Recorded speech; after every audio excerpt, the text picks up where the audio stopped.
Ce jour-là, devant 40 invités, j'ai compris qu'on peut perdre sa dignité en 1 seconde et la reconquérir en quelques minutes. Je m'appelle Élise Moreau, j'ai 69 ans, et ce que je vais vous raconter ce soir n'est pas une histoire de vengeance, c'est une histoire de lucidité.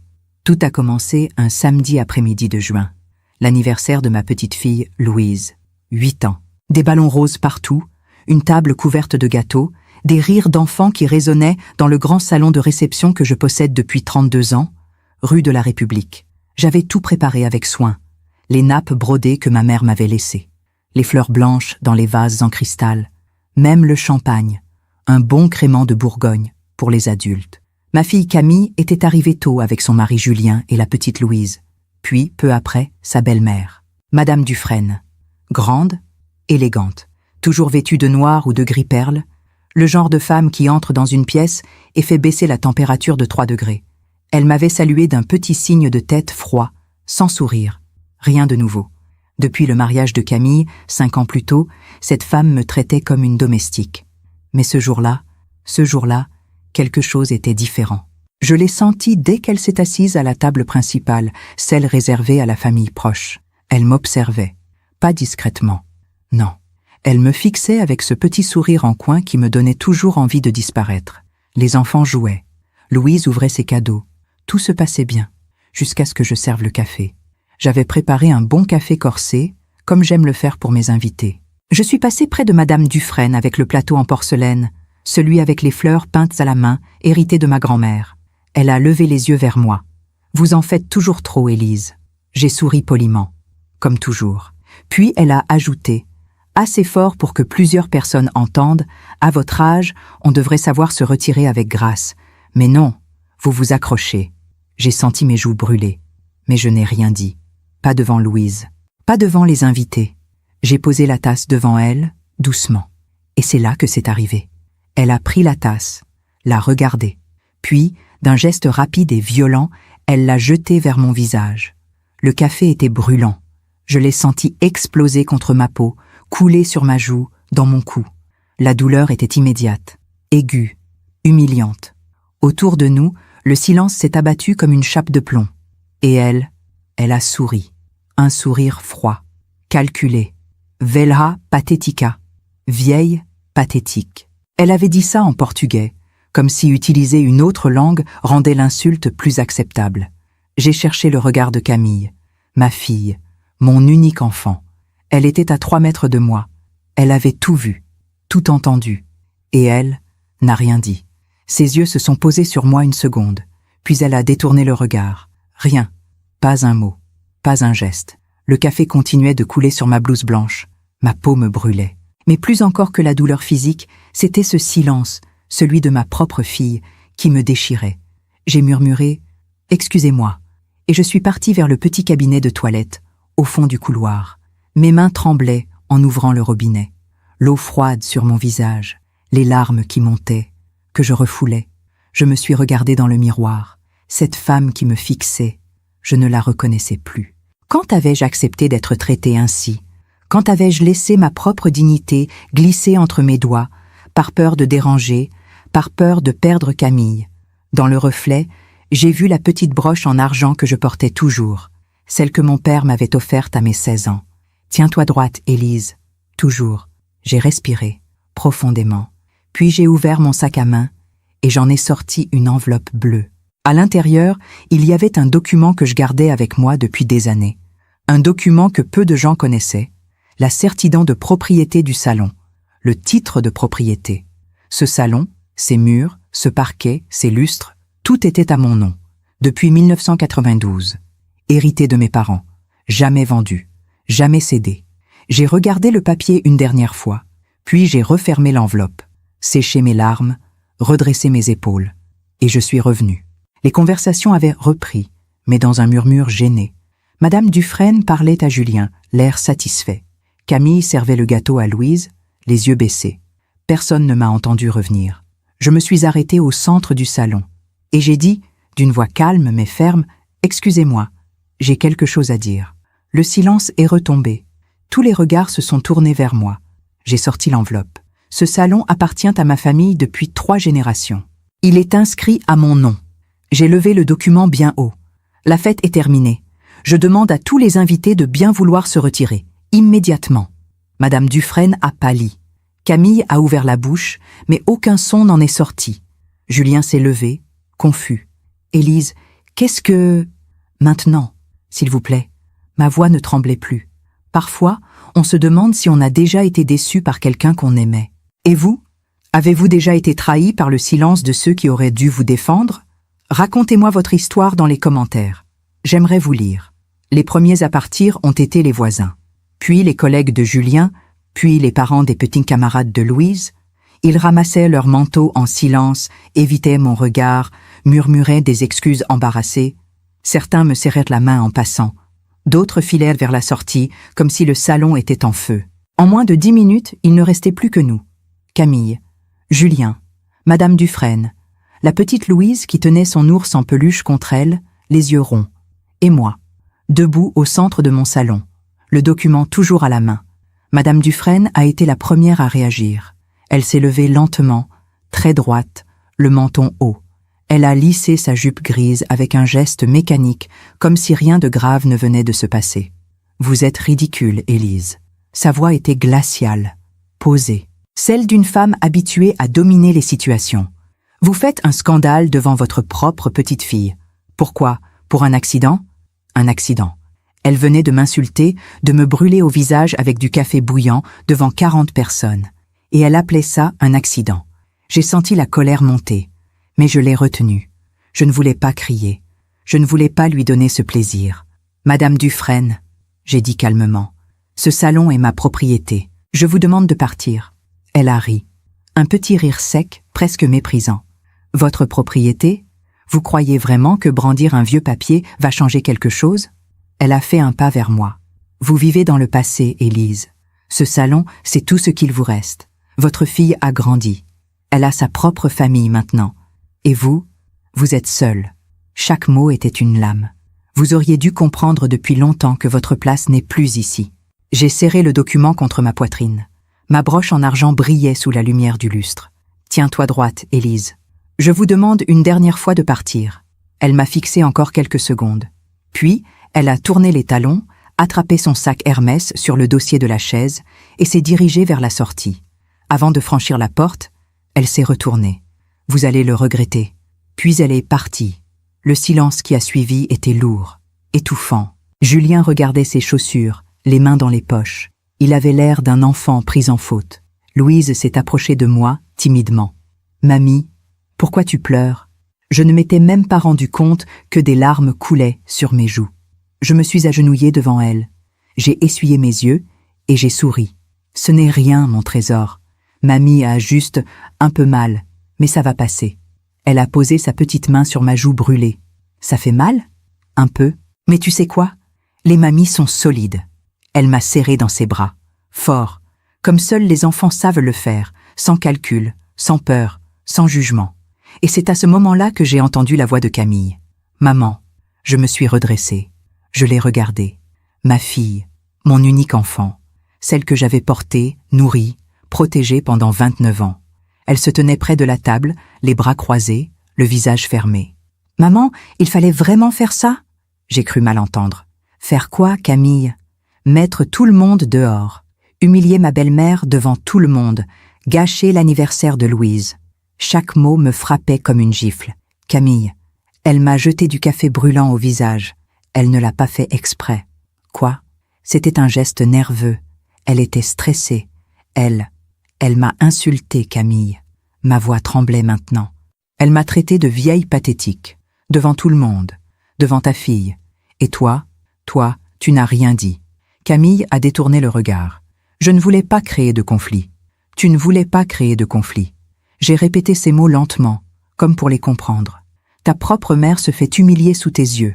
Et toi, tu choisis de ne rien dire, pour ne pas créer de conflit. Tu ne comprends pas, maman. Ma belle-mère, elle est puissante. Elle a des relations. Elle aide Julien dans sa carrière. Si je la contrarie, elle s'est arrêtée. Mais j'avais compris. Ma fille avait peur. Peur de perdre le confort. Peur de déplaire. Peur de se retrouver seule. Elle avait choisi le silence. Par calcul.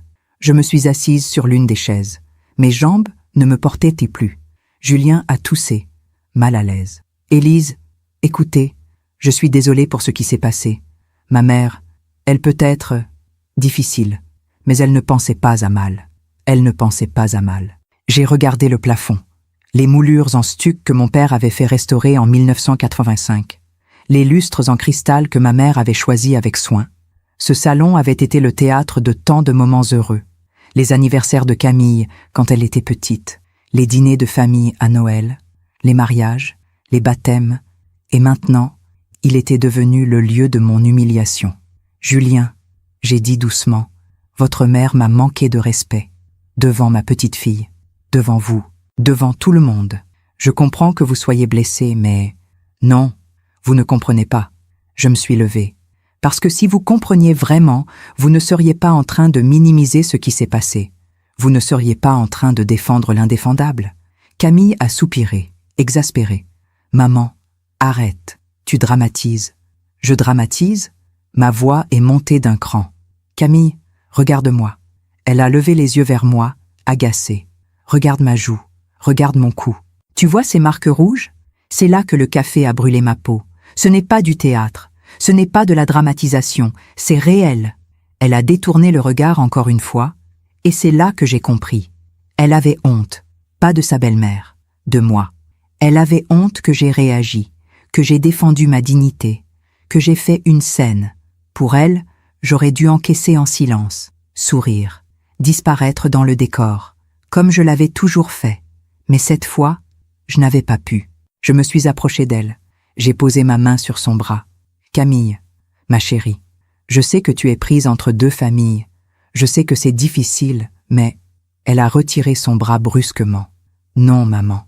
Ce qui est difficile, c'est d'avoir une mère qui ne comprend pas que la vie a changé, que les relations familiales, ça se gère, que parfois, il faut savoir laisser passer. Laisser passer. » J'ai répété encore une fois, comme un écho vide. « Alors c'est ça que tu m'as appris, Camille? Que se faire humilier, c'est quelque chose qu'on doit juste laisser passer ?» Elle n'a pas répondu. Julien a pris Louise par la main. « Viens, ma puce, on va rentrer à la maison. » Louise m'a regardée, les yeux tristes. « Mais mamie, et le gâteau ?»« Une autre fois, mon ange, » j'ai murmuré. « Une autre fois. » Ils sont partis, tous les trois. Camille n'a pas dit au revoir. Je suis restée seule dans ce grand salon où résonnaient encore les rires des enfants, 1 heure plus tôt. Je me suis assise sur le canapé en velours bordeaux, celui que ma mère avait acheté en 1978. J'ai posé ma tête entre mes mains. Et là, pour la première fois depuis des années, j'ai pleuré. Pas de petites larmes discrètes. Non, j'ai pleuré comme on pleure quand on réalise qu'on a tout donné et qu'on s'est perdu en chemin. J'ai pleuré sur la petite Élise qui croyait que l'amour suffisait, sur la jeune mère qui pensait qu'élever sa fille dans la douceur ferait d'elle une femme forte, sur la grand-mère qui découvrait trop tard que le silence peut être la pire des trahisons. Les murs de ce salon avaient tout vu. Ils se souvenaient de tout. Des fêtes, des rires, des promesses. Et maintenant, ils étaient témoins de ma solitude. Cette nuit-là, je n'ai pas dormi. Je suis restée assise dans le salon jusqu'à l'aube, entourée des restes de la fête. Les ballons roses qui se dégonflaient lentement, les assiettes en carton avec des miettes de gâteau, les serviettes froissées, tout ce qui restait d'un anniversaire gâché. À 5 heures du matin, j'ai commencé à ranger, mécaniquement, les mains occupées, la tête vide. Quand le soleil s'est levé, le salon était impeccable, comme si rien ne s'était passé. Mais ma joue brûlait encore, et mon cœur aussi. Le dimanche est passé dans un silence étouffant. Pas de message, pas d'appel. Rien de Camille. J'ai regardé mon téléphone 100 fois. J'ai tapé des messages que je n'ai jamais envoyés. « Ma chérie, on peut parler ?» Effacé. « Camille, je t'aime. S'il te plaît, parlons. » Effacé. « Est-ce que Louise va bien ?» Effacé. Finalement, je n'ai rien envoyé. Parce qu'au fond de moi, je savais. Si Camille voulait me parler, elle l'aurait fait. Son silence était un choix. Le lundi matin, j'ai décidé de sortir. Rester enfermée dans ce salon me rendait folle. J'ai mis mon manteau bleu marine, celui que je porte pour mes rendez-vous importants, et je suis allée au marché de la place Saint-Antoine. C'était une matinée fraîche de juin. Les étals débordaient de cerises rouges, de fraises, de bouquets de pivoines blanches. J'aime ce marché. Je le connais depuis l'enfance. Mon père m'y emmenait tous les samedis. Nous achetions des légumes frais, du pain, du fromage. Puis nous rentrions à pied, et il me racontait des histoires sur son propre père, sur la guerre, sur les années difficiles. La dignité, Élise, c'est la seule chose qu'on ne peut pas nous voler. On ne peut que la donner. Je pensais à ces mots en marchant entre les étals. J'ai acheté des tomates, des herbes fraîches, un petit bouquet de lavande. Et c'est là que je l'ai vue. Madame Bernier, une ancienne amie de ma mère, une femme de 75 ans, toujours élégante, toujours souriante. Elle m'a reconnue de loin et s'est approchée, le visage radieux. « Élise, quelle joie de te voir !» Elle m'a embrassée sur les 2 joues. Puis elle a reculé d'un pas et m'a regardé attentivement. « Mais qu'est-ce qui t'est arrivé ?» Elle fixait ma joue. Les brûlures étaient encore visibles, rouges, boursouflées. « Oh, ce n'est rien !» j'ai dit rapidement. « Un petit accident de cuisine. » Elle a froncé les sourcils, peu convaincue. « Un accident ? » « Oui, rien de grave. Je ne voulais pas parler de ça. Pas ici, pas maintenant. Mais Madame Bernier me connaissait trop bien. Élise, elle a posé sa main sur mon bras. Je te connais depuis que tu es petite, et je vois bien que quelque chose ne va pas. J'ai senti les larmes monter. Encore. Madame Bernier, s'il vous plaît, viens, on va prendre un café. Elle m'a entraînée vers le petit bistrot au coin de la place. Nous nous sommes assises en terrasse, sous les parasols rayés. Elle a commandé 2 cafés crème et m'a regardée en silence, attendant que je parle. Alors, j'ai parlé. Je lui ai tout raconté. Le café, l'insulte, le silence de Camille, la fête annulée, tout. Quand j'ai eu fini, Madame Bernier est restée silencieuse un long moment. Puis elle a soupiré. « Élise, ma chérie, tu as bien fait. Vous croyez ? Oui, tu as défendu ta dignité. Et c'est ce que ta mère aurait voulu que tu fasses. » J'ai baissé les yeux. Mais Camille, elle me déteste maintenant. Non, elle a peur. Peur de quoi ? Peur de perdre ce qu'elle croit avoir gagné. Madame Bernier a bu une gorgée de café. Tu sais, Élise, j'ai connu Madame Dufresne il y a quelques années, lors d'un gala de charité. Elle a eu un petit sourire amer. C'est une femme qui collectionne les relations, comme d'autres collectionnent les bijoux. Elle sait exactement comment manipuler les gens, comment les faire sentir petits, comment les contrôler. Mais pourquoi Camille ne voit-elle pas ça ? Parce que ta fille, elle est éblouie. Madame Dufresne lui a offert quelque chose que tu ne pouvais pas lui donner. Quoi ? Le pouvoir, l'appartenance à un certain monde, les dîners avec des gens importants, les invitations au vernissage, le prestige. Elle a posé sa main sur la mienne. Camille a grandi dans ce salon, entourée de ton amour. Mais elle rêvait d'autre chose, d'un monde qui brille. Et Madame Dufresne le lui a offert. En échange de quoi ? En échange de son silence, en échange de sa soumission. J'ai senti un frisson me parcourir. Alors, je l'ai perdue. Non, tu ne l'as pas perdue. Mais elle doit faire son propre chemin. Et ce chemin-là, il passe peut-être par la douleur. Madame Bernier a souri tristement. Les enfants nous quittent toujours, Élise, de différentes façons. Certains partent géographiquement, d'autres partent émotionnellement. Mais tôt ou tard, ils reviennent, ou pas. Et nous devons apprendre à vivre avec ça. Nous avons terminé nos cafés en silence. Avant de partir, Madame Bernier m'a serrée dans ses bras. « Tiens bon, ma belle, ta mère serait fière de toi. » Je suis rentrée chez moi le cœur un peu plus léger, pas guéri, mais un peu moins seul. En arrivant devant mon immeuble, j'ai vu quelqu'un assis sur les marches. Camille. Mon cœur a bondi. Elle s'est levée quand elle m'a vue. Elle avait les yeux rouges. Elle avait pleuré. « Maman !» Je me suis arrêtée à quelques mètres d'elle. « Camille, il faut qu'on parle. » Nous sommes montés en silence. J'ai ouvert la porte de mon appartement. Un petit 3 pièces au-dessus du salon, celui où j'avais élevé Camille seule après la mort de son père. Elle est entrée. Elle a regardé autour d'elle, comme si elle redécouvrait les lieux, les photos au mur. Elle, petite, sur mes genoux. Son père et moi, le jour de notre mariage. Ma mère tenant Camille bébé dans ses bras. Toute une vie en images. « Tu veux un thé ?» j'ai demandé. « Non, merci. » Elle s'est assise sur le canapé. Moi sur le fauteuil en face. Nous nous sommes regardés. « Maman, je suis désolée. » Les mots sont sortis d'un coup, comme une digue qui cède. Je suis désolée de ne pas avoir réagi samedi. Je suis désolée de t'avoir laissée seule. Je suis désolée de... Elle s'est arrêtée. Les larmes coulaient sur ses joues. Je ne sais pas ce qui m'a pris. J'ai eu peur. Peur de quoi, ma chérie? Peur de la réaction de Julien.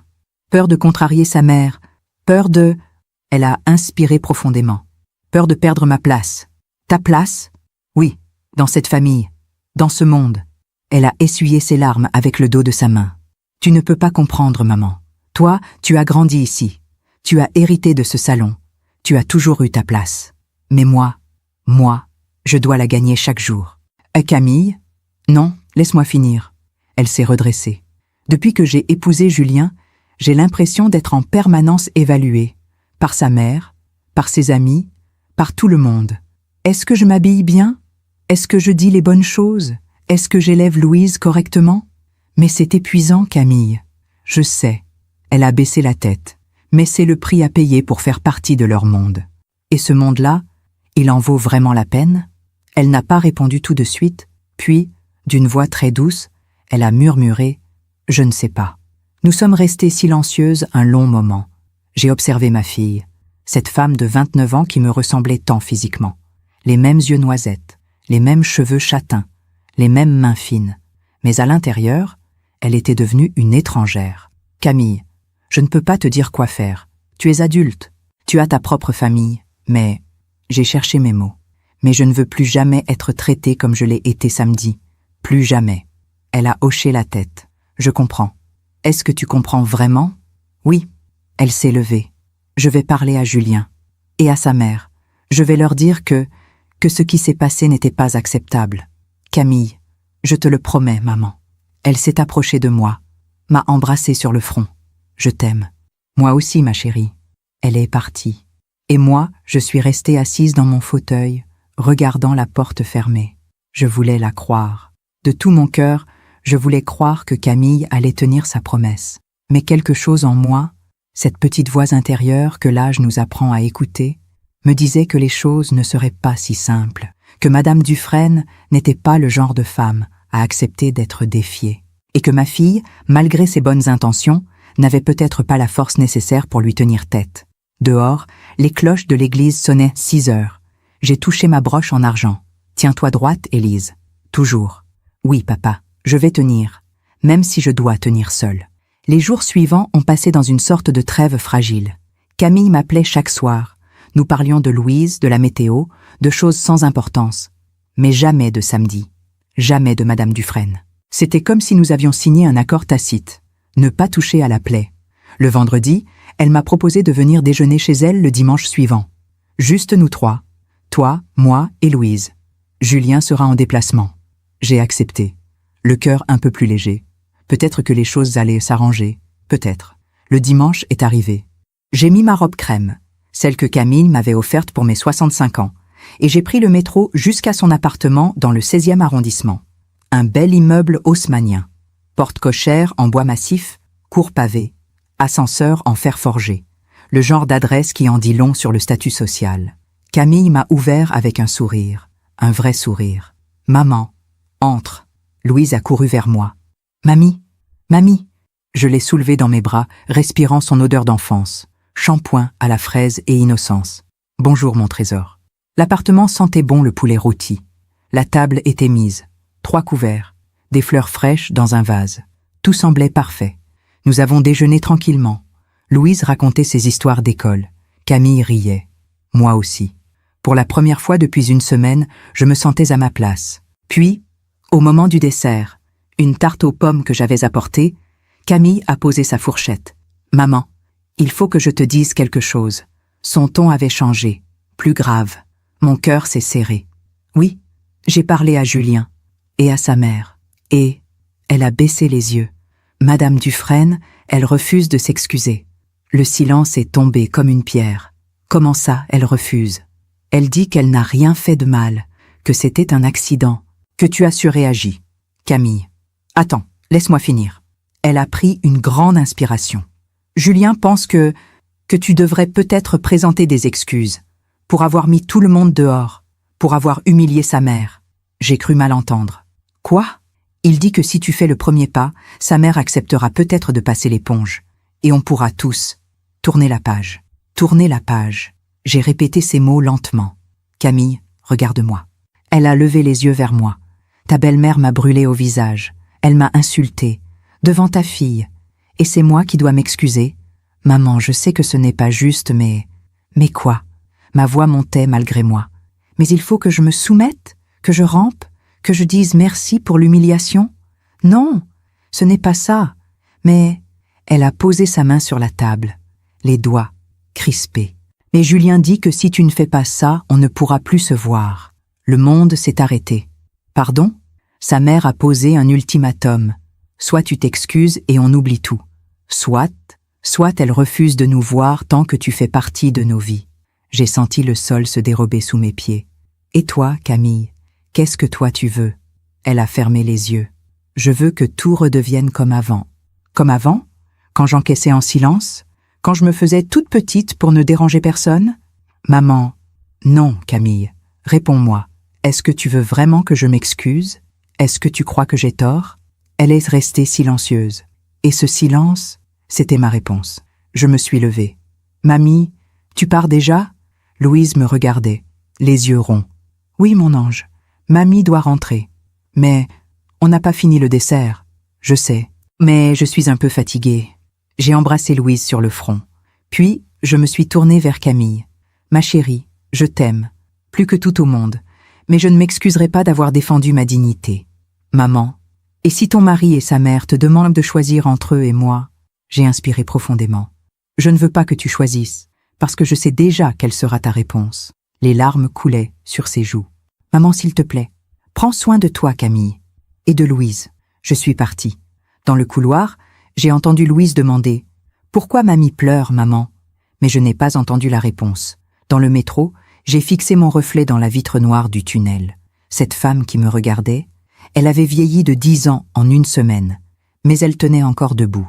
Les jours suivants ont été les plus longs de ma vie. Pas de nouvelles de Camille, pas d'appel, pas de message. Le silence, ce silence qui dit tout sans rien dire. Le mercredi, j'ai reçu un SMS de Julien. « Élise, nous pensons qu'il serait préférable de prendre un peu de distance, pour le bien de tout le monde. Nous vous contacterons quand le moment sera venu.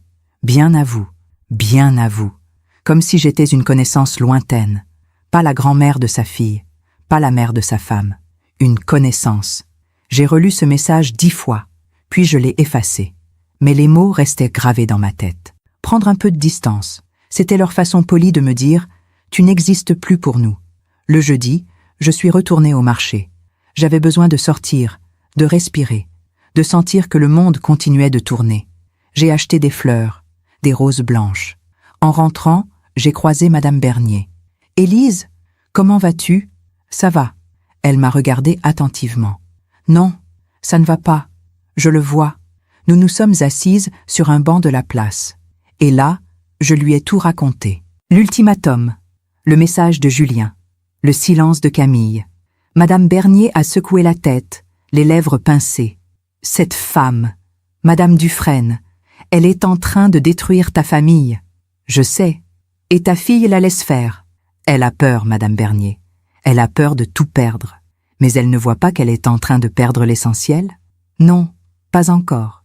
Madame Bernier a posé sa main sur la mienne. « Élise, je vais te dire quelque chose que ma propre mère m'a dit il y a 50 ans. » Elle a marqué une pause. On ne peut pas sauver quelqu'un qui ne veut pas être sauvé, même si c'est notre propre enfant. J'ai senti les larmes monter. Mais c'est ma fille, Madame Bernier. Ma seule fille, je sais, et c'est pour ça que ça fait si mal, mais tu dois la laisser faire ses propres erreurs, et vivre avec les conséquences. Et moi? Qu'est-ce que je fais, moi? Toi? Tu continues à vivre, avec dignité, avec fierté, parce que c'est ce que ta mère t'a appris. Elle m'a serré dans ses bras. La vie a une drôle de façon de rendre justice, Élise. Tu verras. Je suis rentrée chez moi, les roses blanches dans les bras. Je les ai mises dans un vase, sur la table du salon. Puis, je me suis assise, et j'ai regardé ce salon. Ces murs qui avaient vu grandir Camille. Ces murs qui avaient abrité tant de rires, tant de souvenirs. Ces murs qui, maintenant, résonnaient du vide. Le soir, j'ai ouvert le tiroir de mon bureau. À l'intérieur, il y avait une vieille boîte en métal, celle où je rangeais les lettres importantes. J'ai sorti une enveloppe jaunie par le temps. À l'intérieur, une lettre de mon père, écrite quelques jours avant sa mort. « Ma chère Élise, si tu lis ces mots, c'est que je ne suis plus là. Mais je veux que tu saches une chose. Tu es la fierté de ma vie. Tu es forte, plus forte que tu ne le crois. La vie te mettra à l'épreuve. Les gens te décevront, même ceux que tu aimes le plus. Mais n'oublie jamais qui tu es. N'oublie jamais d'où tu viens. Et surtout, n'oublie jamais ta dignité. C'est tout ce qui nous reste au final. Je t'aime, ma fille. Papa. J'ai relu cette lettre 3 fois. Puis je l'ai serrée contre mon cœur. Merci, papa, j'ai murmuré. Merci de m'avoir appris à tenir debout. Dehors, la nuit tombait. Les réverbères s'allumaient un à un. Et moi, dans ce salon vide, je me suis posé une question. Pendant que je raconte tout cela, je me demande d'où vous m'écoutez. Êtes-vous dans votre cuisine? Dans votre chambre? Dans votre voiture? Écrivez le nom de votre ville en commentaire. J'aimerais savoir où mes mots voyagent. La vie venait de me retirer ma fille, mais elle ne m'avait pas retiré ma dignité. Ça, personne ne pourrait me le prendre. Les semaines ont passé. Juin s'est transformé en juillet. Paris suffoquait sous la chaleur. Les gens partaient en vacances. Les rues se vidaient. Moi, je restais. Je n'avais nulle part où aller. Et surtout, je n'avais personne avec qui partir. Chaque matin, je me levais. Je faisais mon café. Je descendais au salon. J'ouvrais les fenêtres pour laisser entrer un peu d'air. Et je regardais le téléphone. Rien. Pas un appel. Pas un message. Camille m'avait effacé de sa vie. Ou plutôt, elle m'avait mise en pause. Comme on met un vieux meuble au grenier en attendant de décider quoi en faire. Les premiers jours, j'ai pleuré. Beaucoup. Puis, petit à petit, les larmes se sont taries. Non pas parce que la douleur avait disparu, mais parce qu'on ne peut pas pleurer indéfiniment. Le corps finit par s'adapter. Même à l'absence. J'ai commencé à remplir mes journées. Le lundi, je faisais le marché. Le mardi, je nettoyais le salon de fond en comble. Le mercredi, je lisais au jardin public. Le jeudi, j'allais au cinéma. Seul. Le vendredi, je préparais des plats que je n'avais jamais le temps de faire avant. Le samedi et le dimanche, je survivais. Ces 2 jours-là étaient les plus difficiles. Parce que c'étaient les jours où, avant, je voyais Louise. Où Camille passait parfois boire un thé. Où la vie familiale existait encore. Maintenant, il n'était que du vide. Un samedi matin, début juillet, j'étais au marché quand j'ai entendu quelqu'un m'appeler. « Élise !» Je me suis retournée. C'était Marguerite, une ancienne voisine. Nous avions été proches d'autrefois quand Camille était petite. Puis la vie nous avait éloignés. Marguerite, quelle surprise! Elle m'a embrassée chaleureusement. « Ça fait si longtemps. Comment vas-tu ?»« Bien, bien. Et toi ?» Nous avons parlé quelques minutes. De tout et de rien. Du temps, de la chaleur, de nos vies. Puis, elle a dit quelque chose qui m'a glacée. « Au fait, j'ai croisé ta fille il y a 2 semaines, au parc Monceau, avec la petite Louise. Mon cœur s'est arrêté. »« Ah oui ? Oui. Elle avait l'air, comment dire, un peu fatiguée, tendue. »« Tendue ? Oui. Tu sais, j'ai voulu lui parler, mais sa belle-mère était avec elle. Et franchement, cette femme, elle a un regard. » Marguerite a froncé les sourcils. Elle traitait ta fille comme une employée. « Camille, surveille Louise. Camille, redresse-toi. Camille, ne laisse pas la petite manger ça. » C'était désagréable à voir. Elle a posé sa main sur mon bras. « Ta fille ne va pas bien, Élise. Je l'ai vue dans ses yeux. Je n'ai rien dit. Qu'aurais-je pu dire? Que ma fille avait choisi cette vie? Que je n'avais plus le droit de la protéger? » Marguerite a ajouté doucement. « Si tu as l'occasion de lui parler, fais-le. Elle a besoin de toi. » Je suis rentrée chez moi, le cœur lourd. J'ai repensé à ces mots toute la journée. Elle a besoin de toi. Mais comment aider quelqu'un qui vous a fermé sa porte? Le soir, j'ai pris mon téléphone. J'ai ouvert nos messages. Le dernier datait de 3 semaines. Un message de moi, resté sans réponse. « Camille, j'espère que tu vas bien. Je t'aime. » Lu, mais pas de réponse. J'ai tapé un nouveau message. « Ma chérie, j'ai croisé Marguerite aujourd'hui. Elle m'a dit qu'elle t'avait vue. J'espère que tout va bien.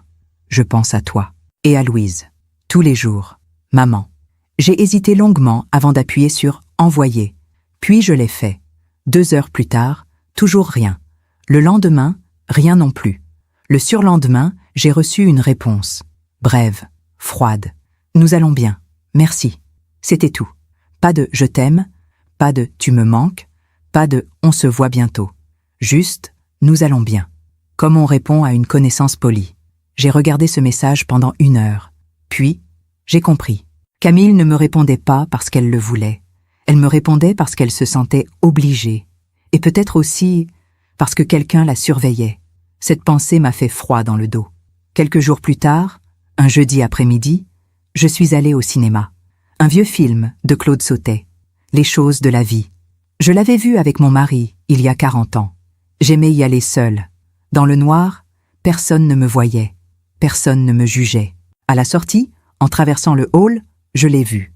Camille. Elle était là, devant le comptoir de confiserie, avec Louise. Mon cœur a bondi. Je me suis approchée, le sourire aux lèvres. « Camille! Louise !» Louise m'a vue la première. « Mamie !» Elle a couru vers moi. Je l'ai serrée dans mes bras. « Mon trésor, qu'est-ce que tu es grande !» On est venu voir un dessin animé. C'est merveilleux. J'ai levé les yeux vers Camille. Elle était figée, pâle, les yeux écarquillés, comme si elle venait de voir un fantôme. « Camille, ma chérie !» Elle a jeté un coup d'œil nerveux autour d'elle. « Maman, qu'est-ce que tu fais là ?»« Je sortais du cinéma. Je ne savais pas que vous seriez là. On doit y aller. »« Déjà ?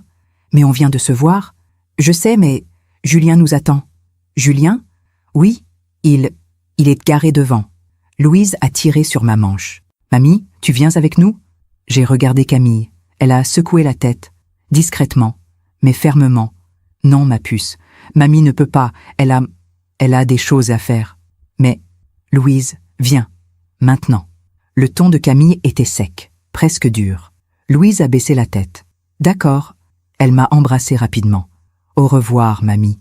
Au revoir, mon ange. » Camille a pris Louise par la main et s'est dirigée vers la sortie. Avant de franchir la porte, elle s'est retournée une dernière fois. Nos regards se sont croisés.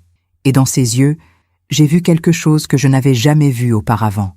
De la peur, pas de la colère, pas de la gêne, de la peur. Elles sont parties.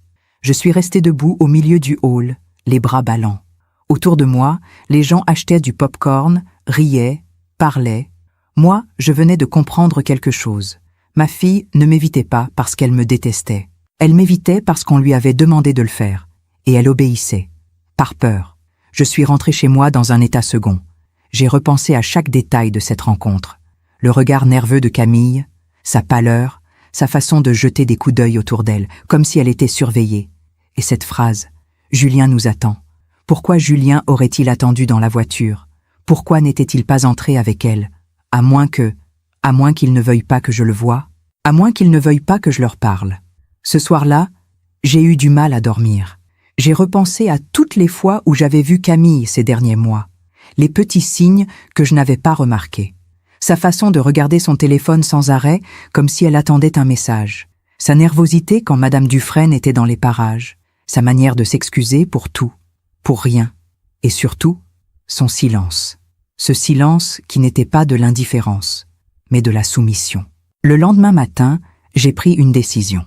J'allais me renseigner, discrètement, sur Madame Dufresne, sur Julien, sur cette famille dans laquelle ma fille s'était perdue. J'ai appelé Madame Bernier. « Madame Bernier, vous m'aviez dit que vous connaissiez Madame Dufresne. Vous l'aviez croisée à un gala. »« Oui, il y a quelques années. »« Pourquoi ?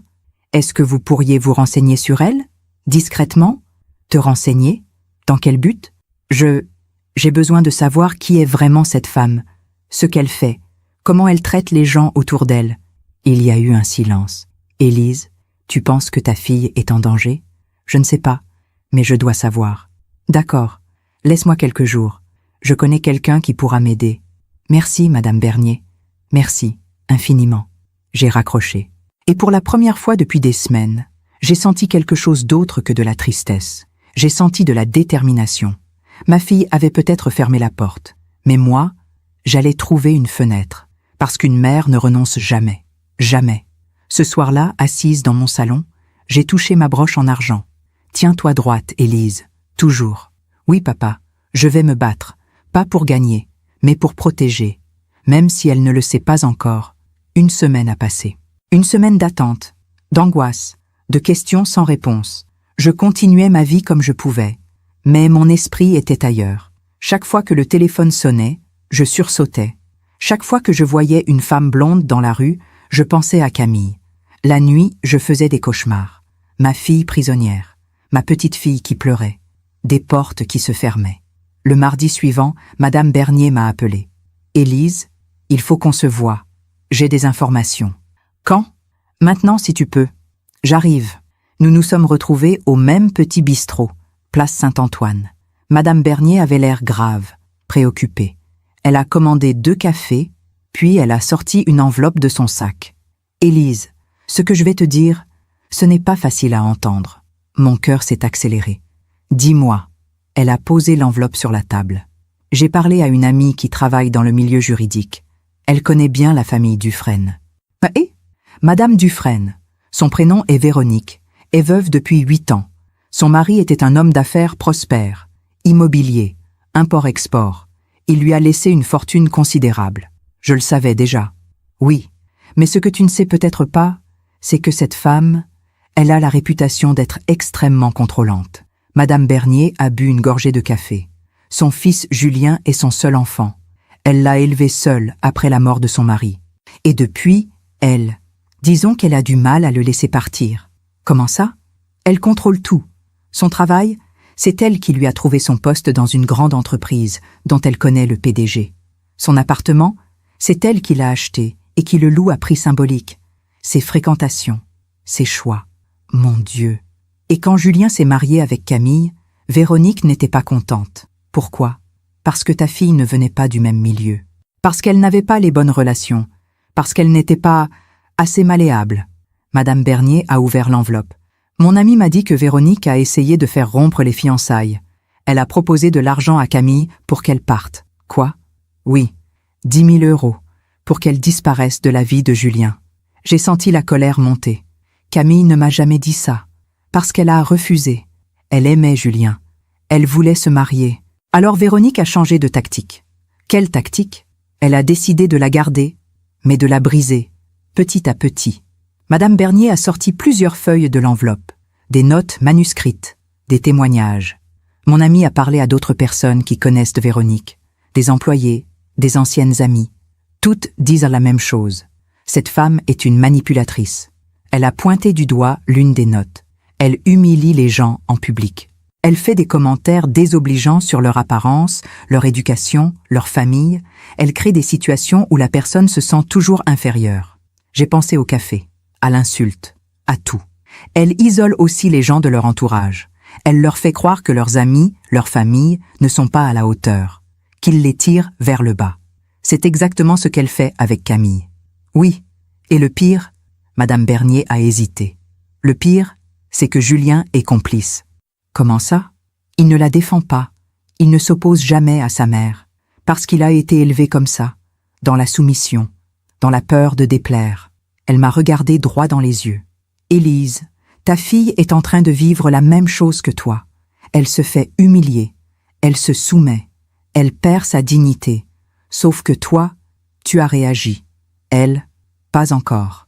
J'ai senti les larmes monter. Qu'est-ce que je peux faire? Rien, tant qu'elle ne veut pas d'aide. Mais je ne peux pas rester les bras croisés. Je sais, mais tu dois attendre qu'elle ouvre les yeux, que quelque chose se passe qui lui fasse comprendre dans quoi elle s'est enfermée. Et si ce moment n'arrive jamais? Madame Bernier a serré ma main. Il arrivera. Crois-moi, la vie finit toujours par révéler la vérité. Je suis rentrée chez moi avec l'enveloppe. Le soir, j'ai relu toutes les notes, plusieurs fois. Chaque témoignage confirmait ce que j'avais ressenti. Awesome. Elle m'a humiliée devant tout le monde lors d'un dîner de charité. Elle a dit que ma robe faisait bon marché. Elle m'a fait licencier de mon poste parce que j'avais osé la contredire. Elle contrôle tout ce que son fils fait. Il ne prend aucune décision sans son accord. C'était terrifiant. Cette femme n'était pas simplement désagréable. Elle était toxique, destructrice, et ma fille était entre ses griffes. Le lendemain, j'ai pris une décision. J'allais écrire une lettre à Camille. Pas pour la supplier de revenir, pas pour me plaindre, mais pour lui dire la vérité, pour qu'elle sache que je voyais, que je comprenais, et que je serais là quand elle serait prête. J'ai passé toute la journée à écrire cette lettre, plusieurs brouillons, des mots barrés, des phrases refaites. Finalement, j'ai eu ceci. Ma Camille, je t'écris cette lettre parce que je ne peux plus te parler de vive voix, parce que tu as fermé la porte, et je respecte ton choix. Mais il y a des choses que je dois te dire. D'abord, je t'aime, plus que tout au monde, et rien, absolument rien, ne changera jamais ça. Ensuite, je veux que tu saches que je vois ce qui se passe. Je vois que tu as peur, je vois que tu te soumets, je vois que tu t'effaces. Et je sais pourquoi. Parce que moi aussi j'ai fait ça.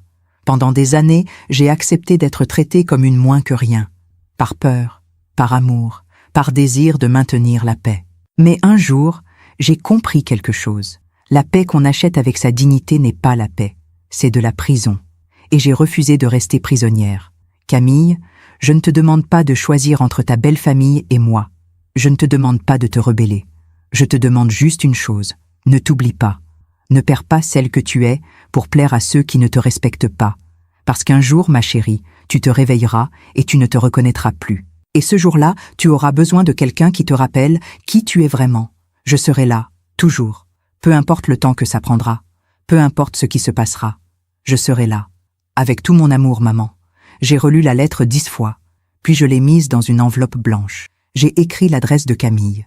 Et je suis allée la poster. En revenant, j'ai croisé le regard de mon reflet dans une vitrine. Cette femme qui me regardait, elle avait changé. Elle n'était plus brisée. Elle était déterminée. Les jours suivants, j'ai attendu. Une réponse, un appel, un signe. Rien. Mais je n'étais plus surprise. Je savais que Camille avait reçu la lettre. Et je savais qu'elle l'avait lue. Peut-être seule, dans sa salle de bain, la porte fermée. Peut-être la nuit, quand Julien dormait. Peut-être l'avait-elle relue plusieurs fois. Ou peut-être l'avait-elle déchirée, en pleurant. Je ne le saurais jamais, mais peu importait, parce que les mots étaient dits. Et les mots, une fois lâchés dans le monde, ne disparaissent jamais complètement. Ils restent, quelque part, dans un coin de l'esprit, et un jour, quand le moment est venu, ils refont surface. Un samedi après-midi, fin juillet, j'étais au jardin public, assise sur un banc, un livre à la main. Le soleil brillait, les enfants jouaient, les oiseaux chantaient, tout semblait paisible. Et pourtant, au fond de moi, quelque chose me disait que rien n'était terminé, que l'histoire était loin d'être finie, qu'un événement allait se produire, quelque chose qui changerait tout. Je ne savais pas quoi, je ne savais pas quand, mais je le sentais, comme on sent l'orage arriver avant de voir les nuages. J'ai refermé mon livre, j'ai regardé le ciel, et j'ai murmuré « Tiens bon, Camille, tiens bon ». Parce qu'une mère sait, toujours, août est arrivé, Paris était vidé de ses habitants. Seuls restaient les touristes, les gens sans famille, les solitaires, moi. La chaleur était étouffante. Les nuits, impossible. Je dormais fenêtre ouverte, écoutant les bruits de la ville, les sirènes lointaines, les conversations des passants, le roulement des valises sur les pavés. J'avais cessé d'attendre un appel de Camille. Ou plutôt, j'avais appris à vivre avec cette attente, comme on apprend à vivre avec une douleur chronique. Elle était là, toujours. Mais je continuais quand même. Le 15 août, en fin d'après-midi, mon téléphone a sonné. Un numéro que je ne connaissais pas. J'ai hésité, puis j'ai décroché. « Allô? Élise? C'est Julien. » Mon cœur a bondi. « Julien, écoutez, je vous appelle parce que... » Il avait l'air nerveux, mal à l'aise. « Ma mère organise un dîner demain soir. Un dîner familial, pour son anniversaire.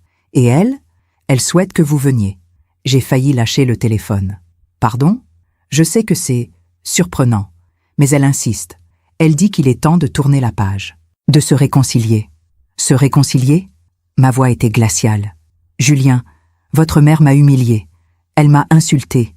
Et depuis 2 mois, vous m'avez mise à l'écart de la vie de ma propre fille. Je sais. Et c'est pour ça qu'elle veut arranger les choses. » Arranger les choses. J'ai répété ces mots avec incrédulité. « Élise, s'il vous plaît, faites-le pour Camille, pour Louise. Elles seront là, elles vous ont manqué. » Il avait touché le point sensible. Camille, Louise. « Et Camille? Elle veut que je vienne? » Un silence. « Elle pense que c'est une bonne idée. Elle pense, ou on lui a dit de penser. » Élise. « Répondez-moi franchement, Julien. » Encore un silence. Elle est d'accord. C'est tout ce qui compte. Je n'étais pas convaincue. Mais l'idée de revoir Camille, de revoir Louise, c'était trop tentant. D'accord. Vraiment? Il avait l'air soulagé. Oui, j'y serai. À quelle heure? 19h30. À l'appartement de ma mère. Je vous envoie l'adresse par SMS. Très bien. Merci, Élise, merci. J'ai raccroché. Et immédiatement, j'ai senti un malaise. Quelque chose n'allait pas. Véronique Dufresne qui voulait se réconcilier, après tout ce qui s'était passé, ça ne lui ressemblait pas. J'ai appelé Madame Bernier. Madame Bernier, Julien vient de m'appeler. Véronique Dufresne m'invite à un dîner demain soir, pour son anniversaire, soi-disant pour se réconcilier. Un long silence. Élise ne va pas à ce dîner. Pourquoi? Parce que cette femme ne fait jamais rien par bonté. Elle a toujours un plan. Mais Camille sera là. Louise aussi. Je ne peux pas refuser.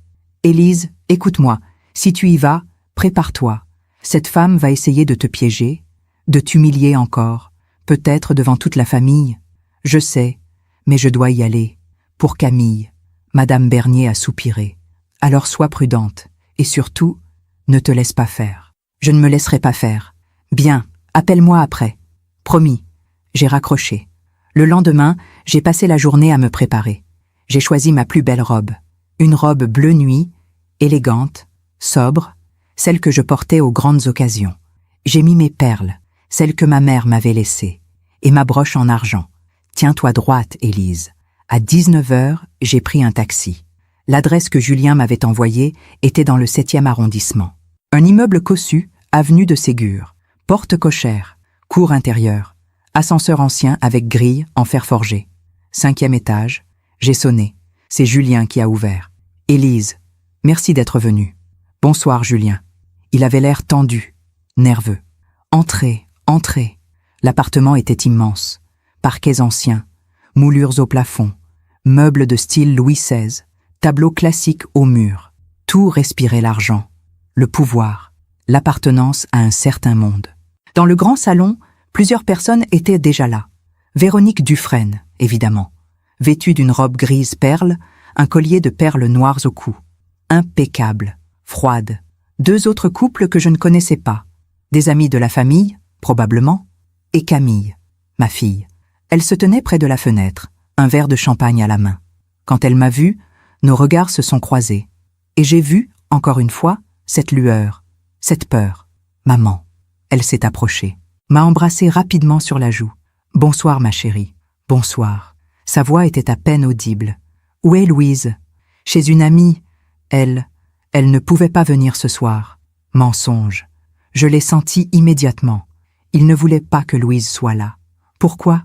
Véronique s'est approchée, un sourire froid aux lèvres. « Élise, quelle joie de vous revoir. » Elle m'a tendu une main molle. Je l'ai serrée brièvement. « Madame Dufresne, merci de votre invitation. Je vous en prie. » J'ai pensé qu'il était temps de mettre les choses au clair. Mettre les choses au clair.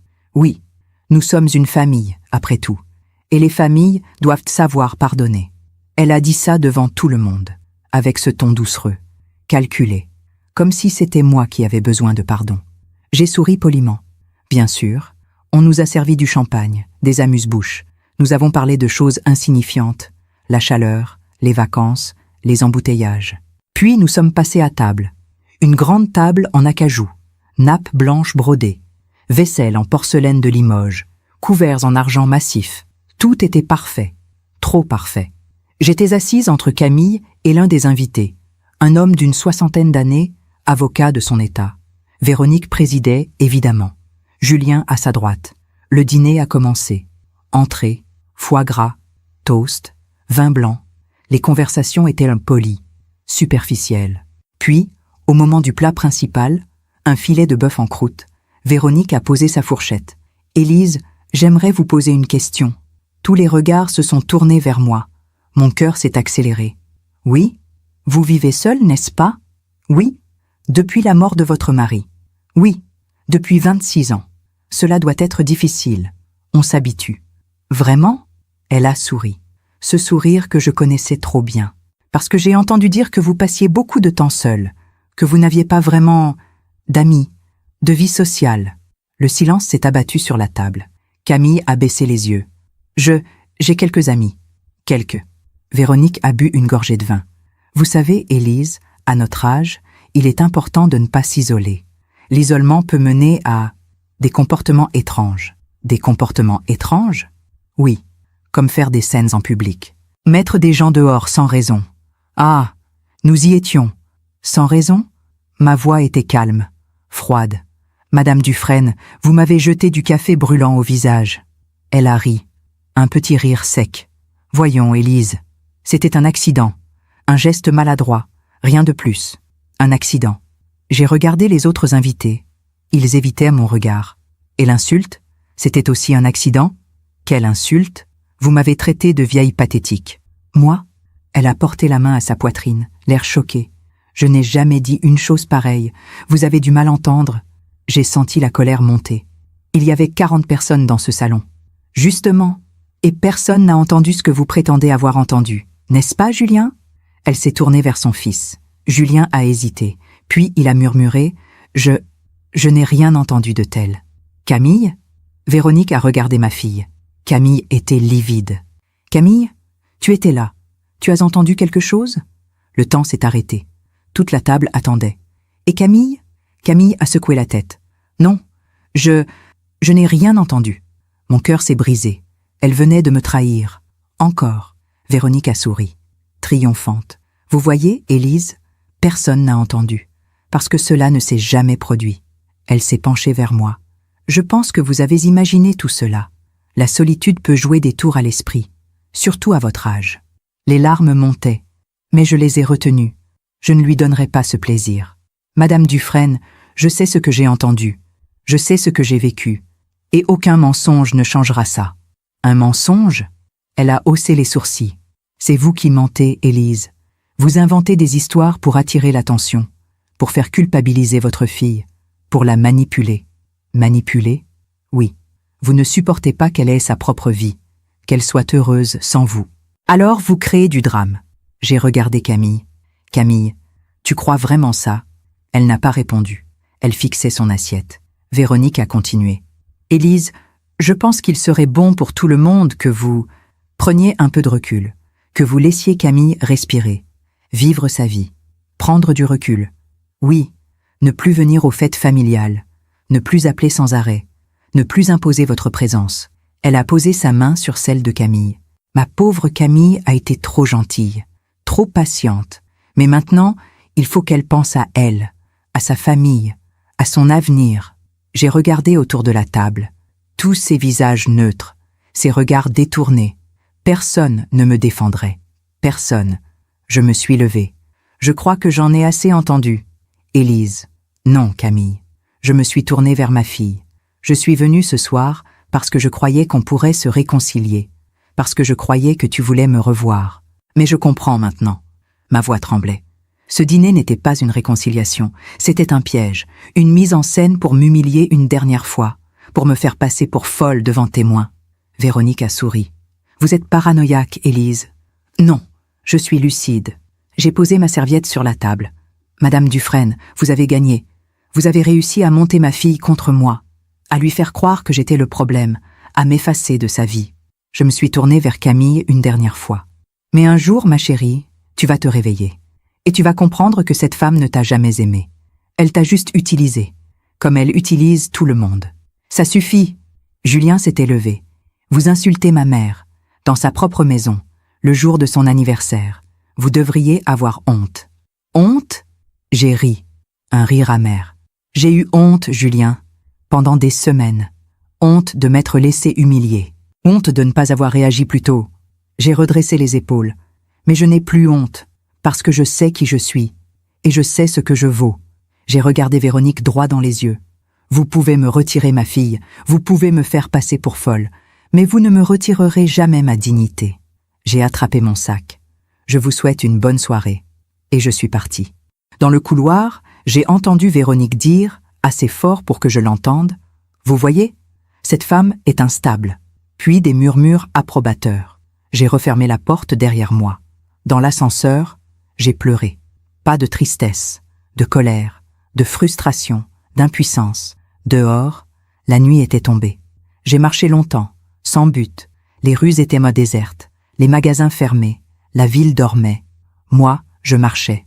Et je me demandais, qu'aurez-vous fait à ma place? Seriez-vous parti avec dignité ou auriez-vous continué à vous battre? Dites-moi. J'aimerais savoir. Finalement, épuisée, je suis rentrée chez moi. J'ai retiré ma robe, mes perles, ma broche. Et je me suis assise dans le noir. J'avais perdu. Véronique avait gagné. Camille était perdue.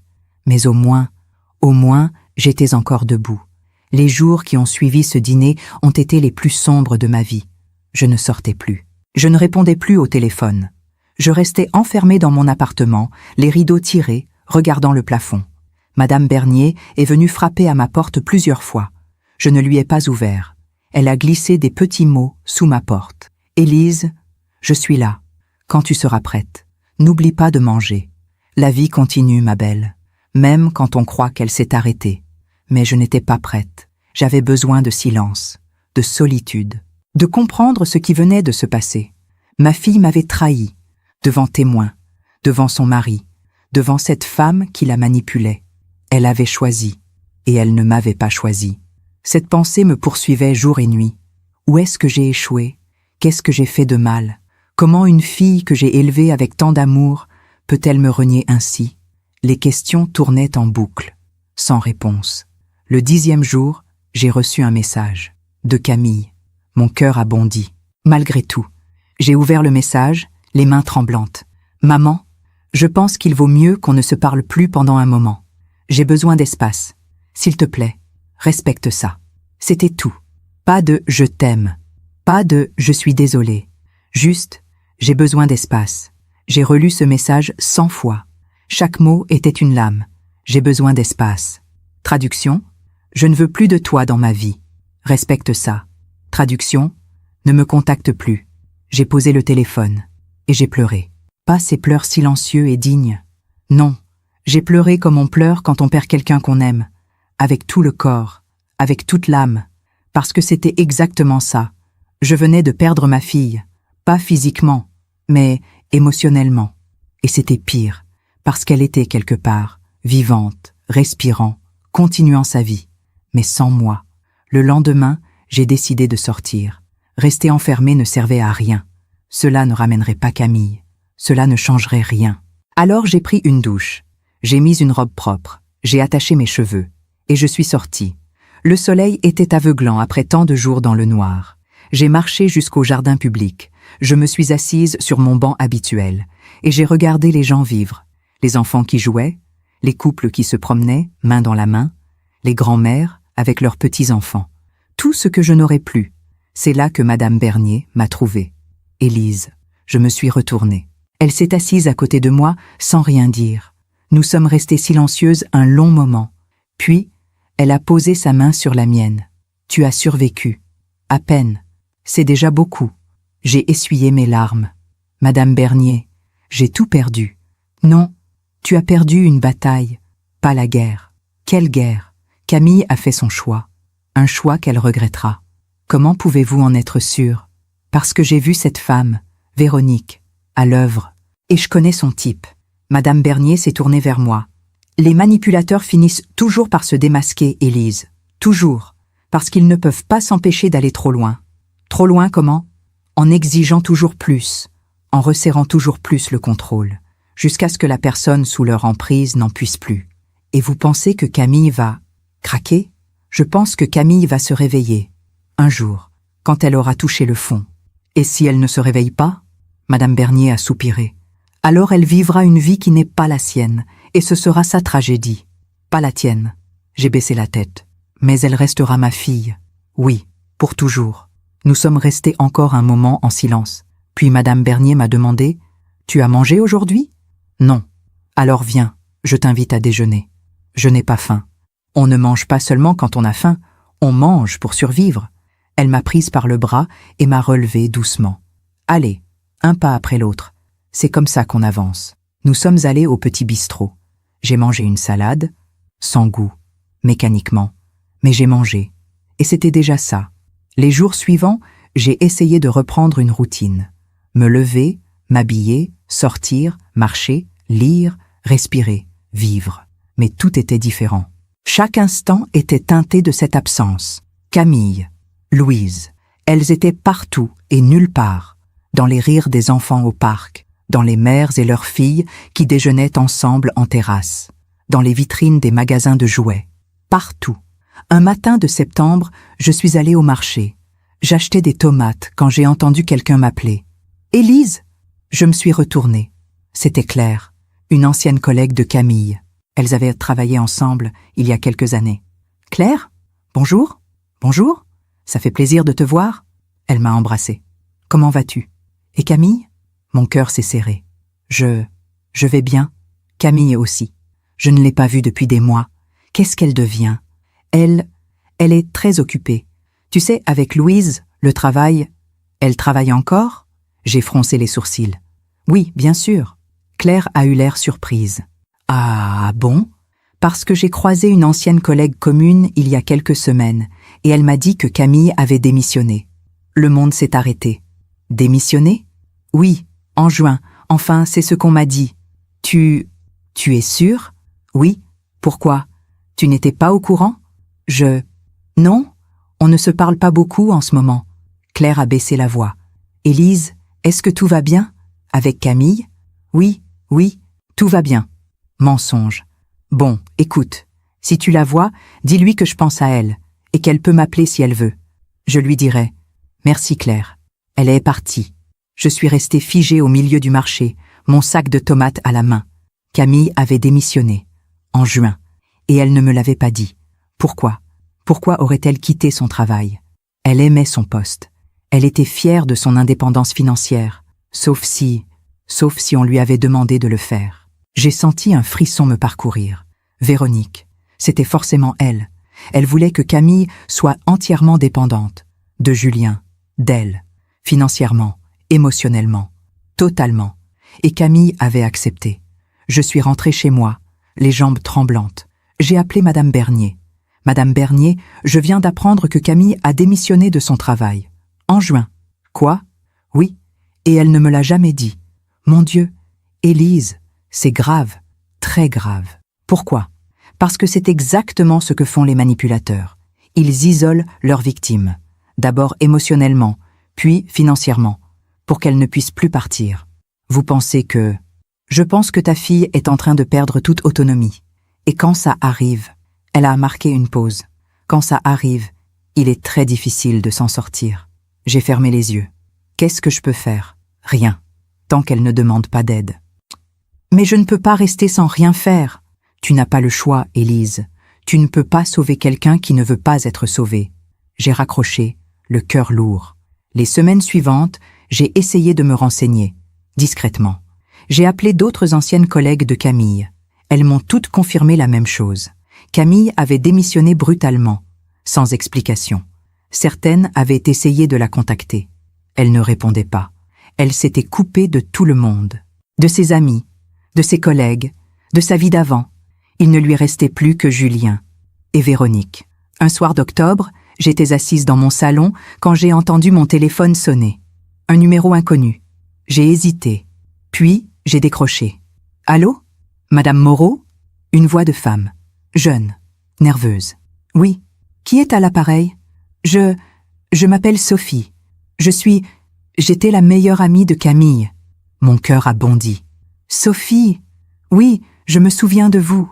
Madame Moreau, je suis désolée de vous appeler comme ça, mais je suis inquiète. Pour Camille.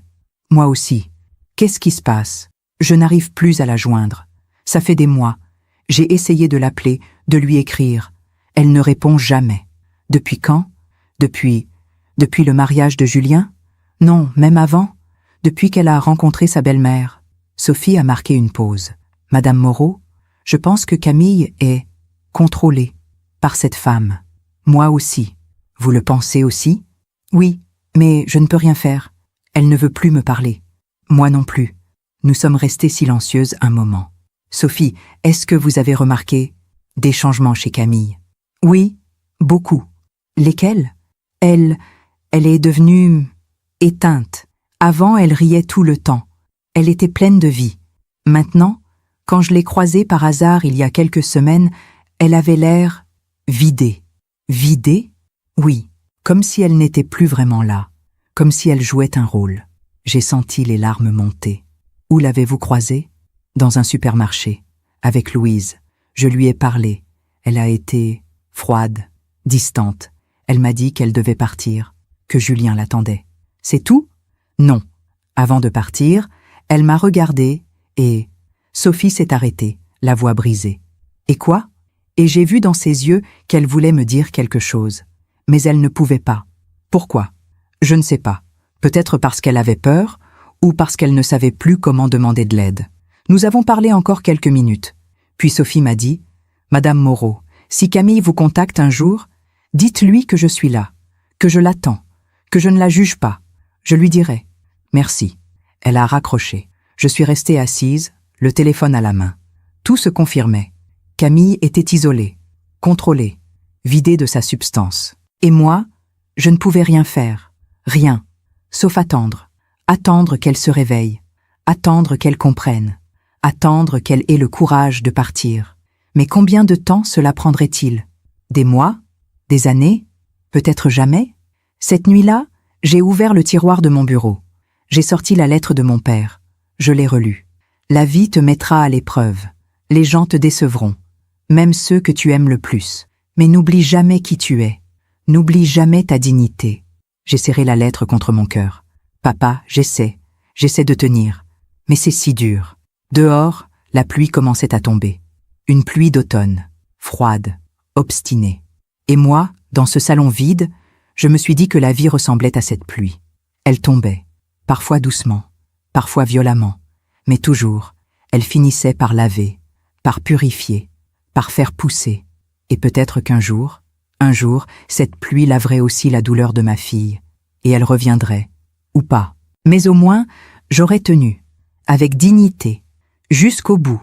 L'automne a laissé place à l'hiver.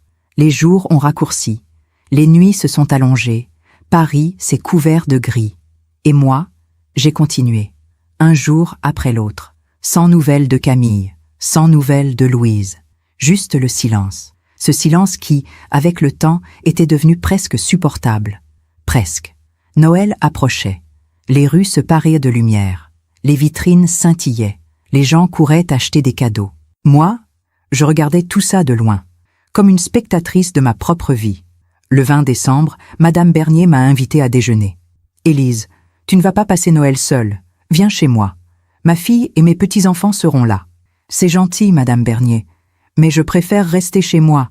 Tu ne peux pas t'enfermer éternellement. »« Je ne m'enferme pas. J'attends. »« Tu attends quoi ? » ?»« Je ne sais pas. Un signe. Quelque chose. » Elle m'a regardée avec tendresse. « D'accord. Mais promets-moi de m'appeler si tu as besoin. » Promis.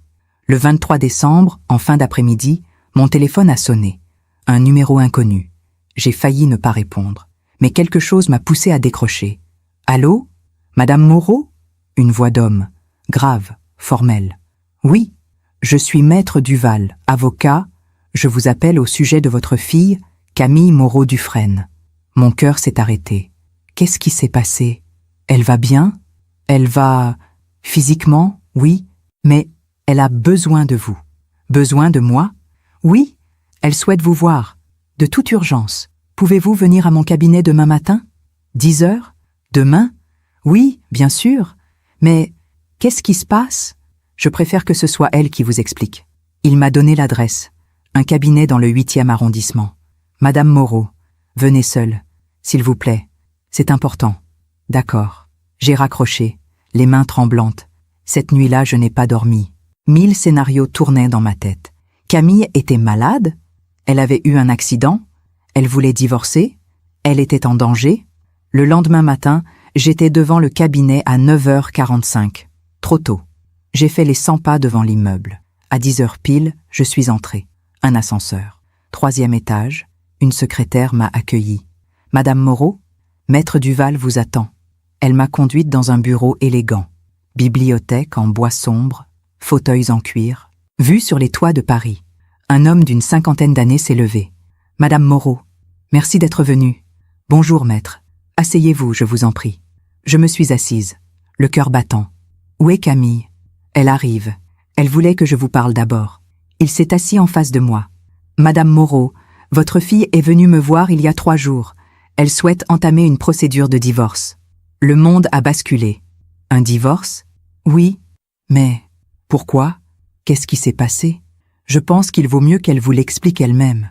À ce moment, la porte s'est ouverte et Camille est entrée. Mon cœur s'est brisé. Ma fille, elle avait maigri, énormément. Ses joues étaient creuses, ses yeux cernés, ses cheveux ternes, tirés en arrière. Elle portait un pull gris trop grand, un jean délavé. Elle ressemblait à une ombre. Maman, sa voix était à peine audible. Je me suis levée d'un bond. Camille, mon Dieu, qu'est-ce qui t'est arrivé? Elle a baissé les yeux.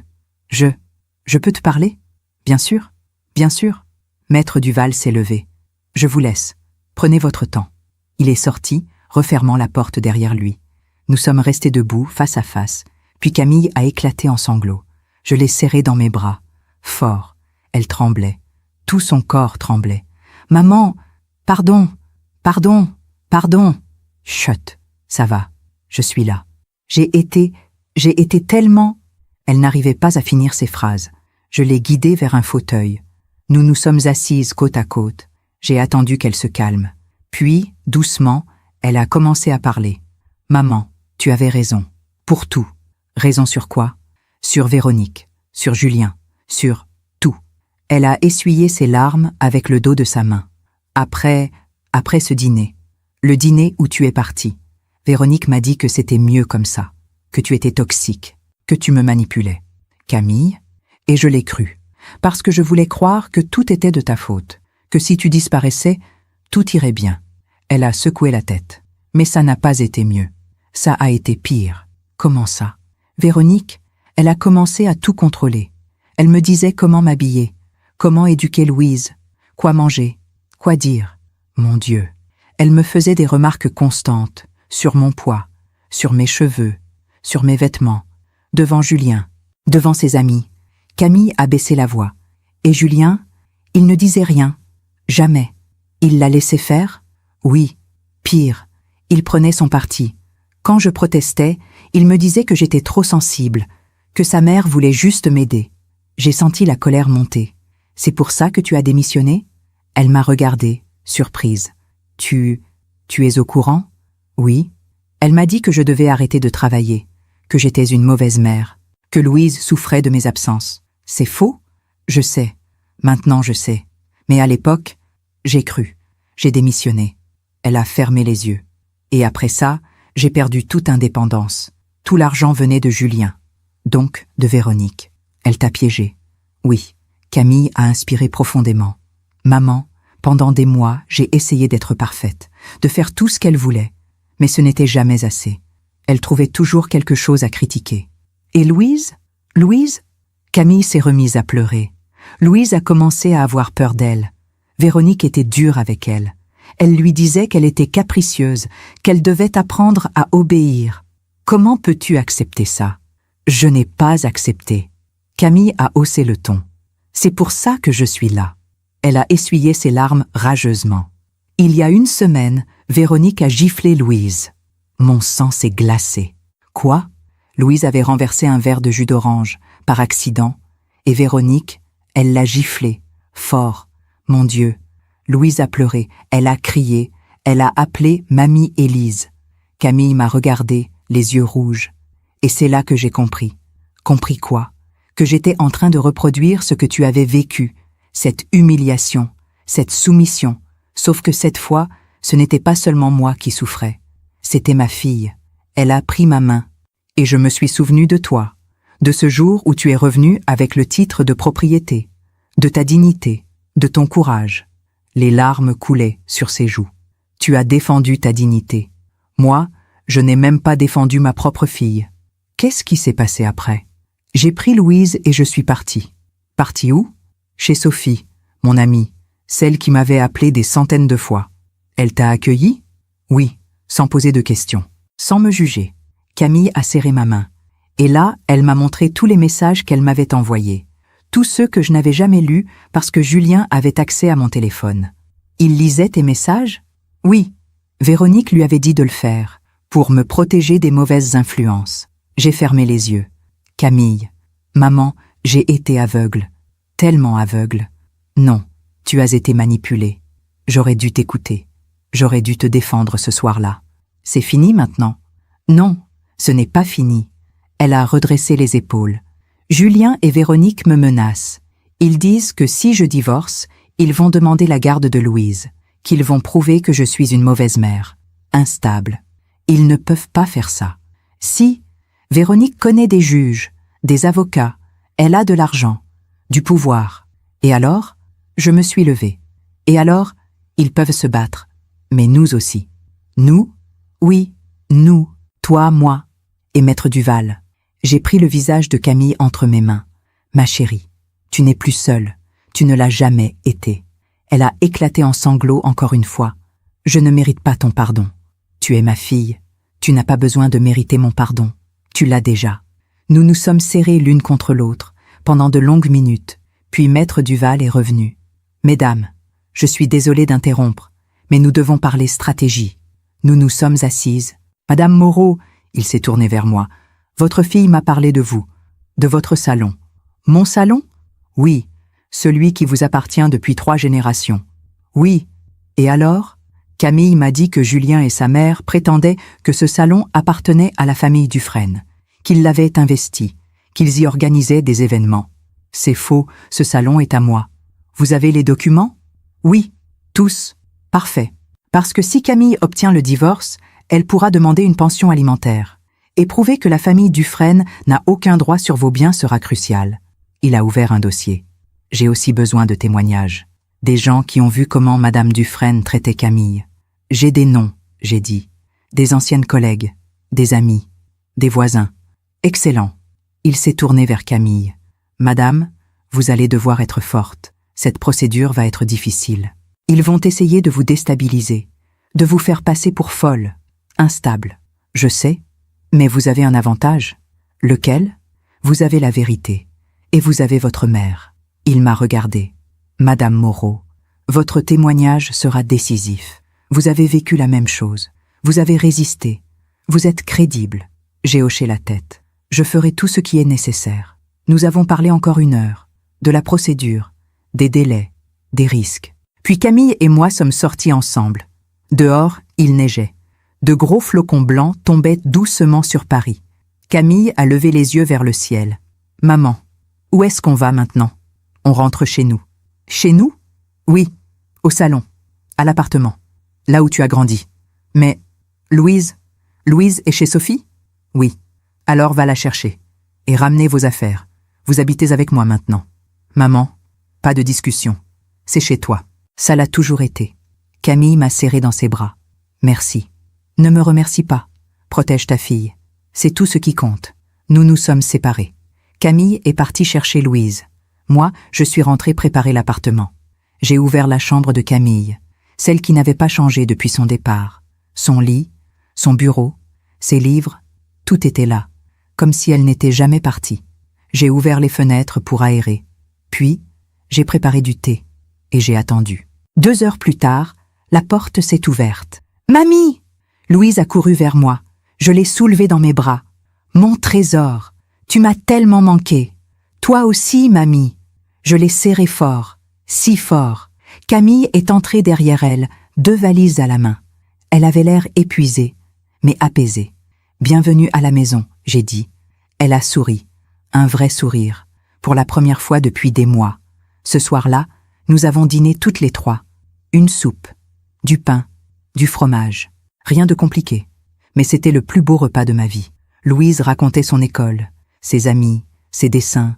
Camille souriait, écoutait, respirait. Après le dîner, j'ai couché Louise dans l'ancienne chambre de Camille. Elle s'est endormie presque immédiatement, son ours en peluche contre elle. Camille et moi sommes restés dans le salon. « Maman, qu'est-ce qui va se passer maintenant? » « Je ne sais pas, mais on va se battre. Et si on perd, on ne perdra pas. Comment peux-tu en être sûre? Parce que la vérité finit toujours par gagner. Toujours. » J'ai pris sa main. Véronique a cru qu'elle pouvait tout contrôler. Toi, Julien, la situation. Mais elle a fait une erreur. Laquelle? Elle est allée trop loin. Elle a touché à Louise. J'ai regardé ma fille droit dans les yeux. Et quand on touche à un enfant, on réveille la mère. Camille a souri. Tu as raison. Nous sommes restées silencieuses un moment. Puis elle a dit, « Maman, merci de ne pas m'avoir abandonnée. Jamais, jamais je ne t'abandonnerai. » Cette nuit-là, je me suis couché le cœur léger. Pour la première fois depuis des mois, ma fille était revenue. Pas physiquement seulement, émotionnellement. Elle s'était réveillée. Et maintenant, c'était au tour de Véronique de comprendre qu'on ne détruit pas une famille sans conséquence, que la vie a sa propre justice, lente, silencieuse, mais implacable. 6 mois ont passé. 6 mois de bataille juridique, de déposition, de témoignages, 6 mois difficiles, mais aussi 6 mois de reconstruction. Camille, Louise et moi vivions ensemble dans l'appartement au-dessus du salon. C'était parfois compliqué, 3 générations sous un même toit, mais c'était aussi juste. Chaque matin, je réveillais Louise pour l'école. Nous prenions le petit déjeuner ensemble, tartines beurrées, chocolat chaud, conversations sur les rêves de la nuit. Camille avait retrouvé du travail, un poste dans une petite association, moins prestigieux que son ancien emploi, mais elle le faisait avec le cœur. Elle redevenait elle-même, petit à petit. Ses joues avaient repris des couleurs, ses yeux brillaient à nouveau. Son rire, ce rire que je n'avais plus entendu depuis si longtemps, résonnait dans l'appartement. Louise aussi allait mieux. Elle ne faisait plus de cauchemars, elle ne sursautait plus quand on haussait la voix. Elle redevenait l'enfant joyeuse qu'elle avait toujours été. La procédure de divorce avançait lentement. Julien et Véronique se battaient.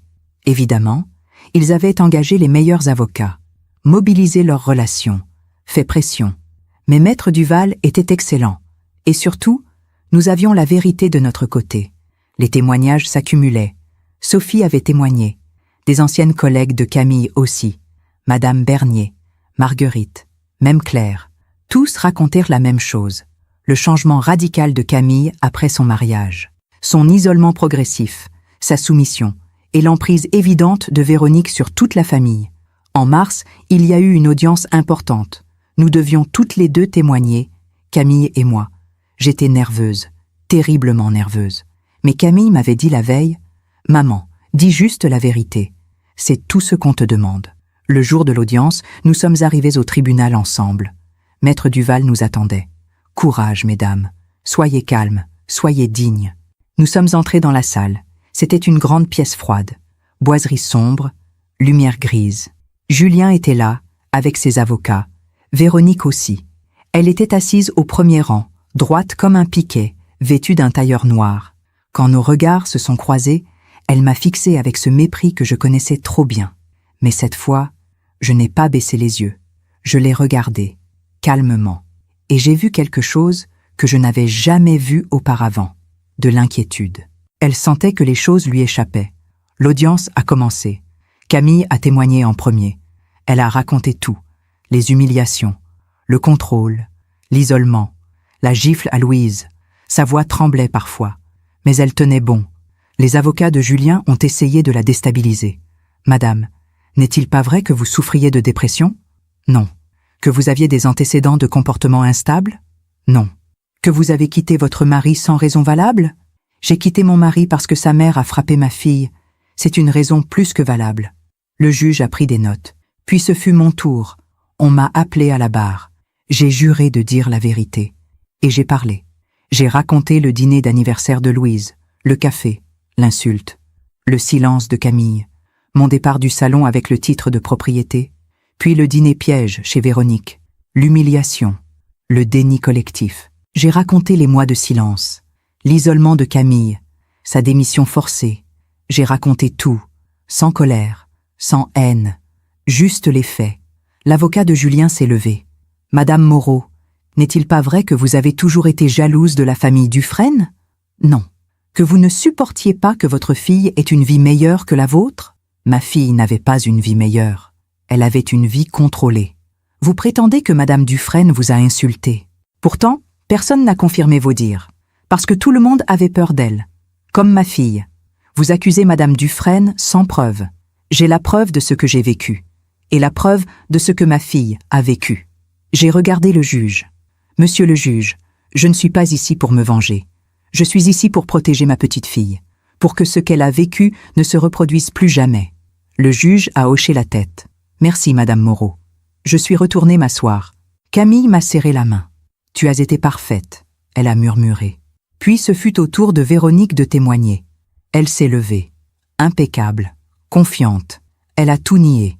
Je n'ai jamais frappé cet enfant. Je n'ai jamais insulté Élise Moreau. Je n'ai jamais contrôlé ma belle-fille. Je suis une grand-mère aimante, une belle-mère attentionnée. Elle parlait avec assurance, avec autorité. Mais quelque chose avait changé. Le juge ne la regardait plus avec déférence. Il la regardait avec scepticisme. Et quand son propre avocat a essayé de minimiser la gifle à Louise en disant « c'était juste une correction éducative », le juge a froncé les sourcils. Une correction éducative? Sur un enfant de 8 ans? Monsieur le juge, les enfants ont besoin de discipline, pas de violence. Le ton était sans appel. L'audience s'est terminée. Nous devions attendre la décision du juge. Plusieurs semaines. En sortant du tribunal, Véronique est passée près de nous. Elle s'est arrêtée, m'a regardée. Vous croyez avoir gagné, Élise, mais vous avez juste détruit votre propre fille. Non, j'ai sauvé ma fille. De vous. Vous regretterez.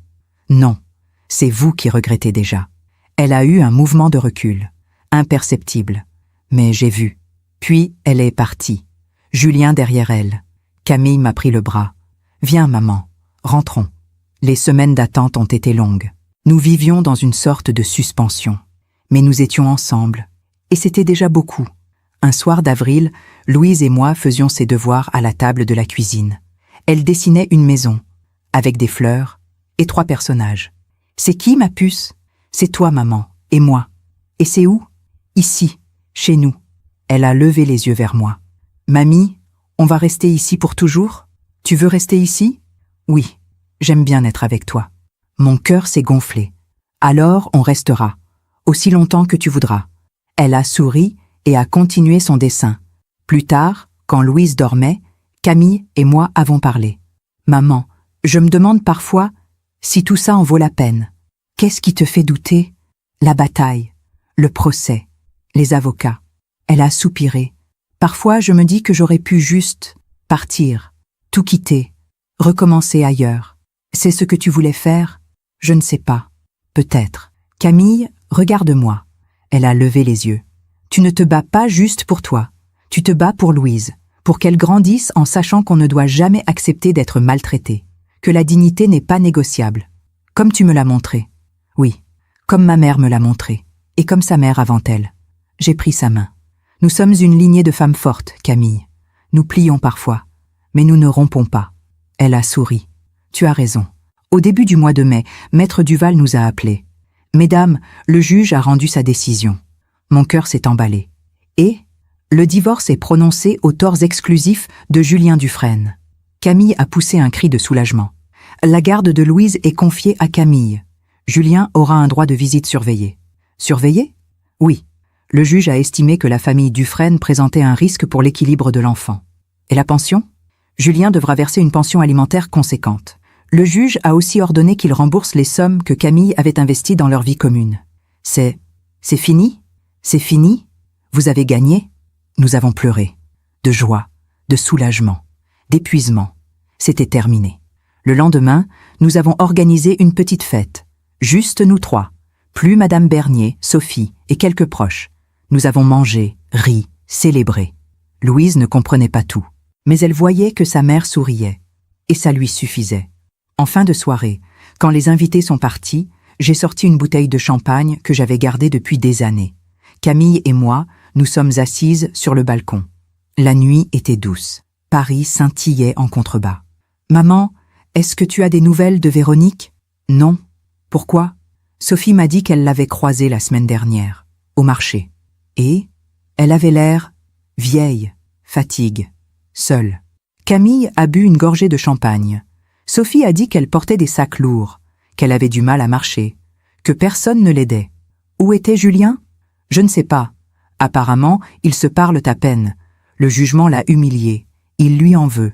J'ai regardé le ciel étoilé. Tu sais, Camille, je n'ai jamais souhaité de mal à cette femme. Vraiment? Vraiment. Je voulais juste qu'elle arrête de faire du mal. Et maintenant, elle récolte ce qu'elle a semé. J'ai tourné mon regard vers ma fille. La vie finit toujours par rendre ce qu'on lui donne. Les gens qui sèment la cruauté finissent seuls. Les gens qui sèment l'amour finissent entourés. C'est vrai. Nous sommes restées silencieuses un moment. Puis Camille a dit « Maman, je ne te l'ai jamais vraiment dit. Mais merci. Pourquoi? Pour ne pas avoir renoncé à moi. même quand je t'ai rejeté, même quand je t'ai trahi. Tu es ma fille, on ne renonce pas à ses enfants. Certaines mères le font, pas moi. Elle a posé sa tête sur mon épaule. Je veux devenir une mère comme toi. Tu l'es déjà.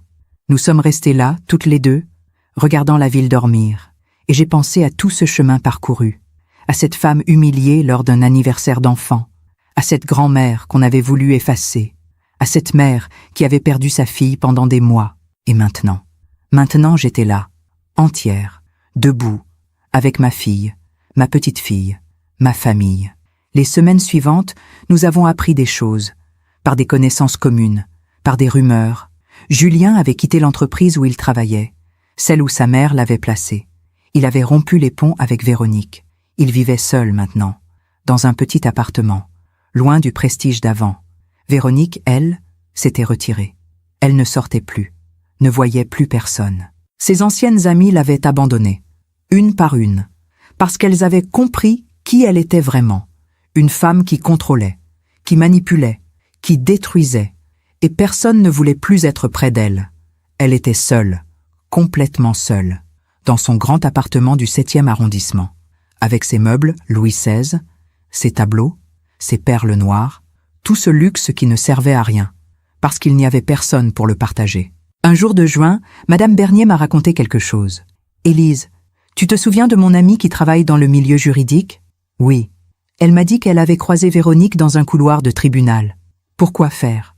Elle était là pour une autre affaire. Un ancien employé qu'elle avait licencié l'avait poursuivi pour harcèlement moral. Et elle a perdu. Elle doit payer des dommages et intérêts. Et sa réputation, elle est détruite. » Madame Bernier m'a regardée. « Tu vois, Élise, la vie finit toujours par rendre ce qu'on lui donne. » J'ai souri. « Oui, je le vois. Aujourd'hui, nous sommes en juillet. 1 an après ce fameux anniversaire. 1 an après le café. L'insulte, l'humiliation. Camille a repris confiance en elle. Elle a même été promue dans son association. Louise est épanouie. Elle parle de son père parfois, sans rancune, juste avec une certaine distance. Et moi, je vis, pleinement. Je ne passe plus mes journées à attendre un appel. Je ne pleure plus la nuit. Je ne me sens plus seule, parce que j'ai compris quelque chose. On ne perd jamais vraiment les gens qu'on aime. On les perd temporairement. Mais si l'amour est vrai, ils reviennent. Toujours. Ce matin, j'ai reçu un message de Julien. « Élise, je sais que je n'ai pas le droit de vous demander quoi que ce soit, mais je voulais vous dire que j'ai compris. Vous aviez raison. Surtout, je suis désolée. Pour tout. Si un jour vous pouvez pardonner, je serai là. » J'ai montré le message à Camille. « Qu'est-ce que tu en penses ?»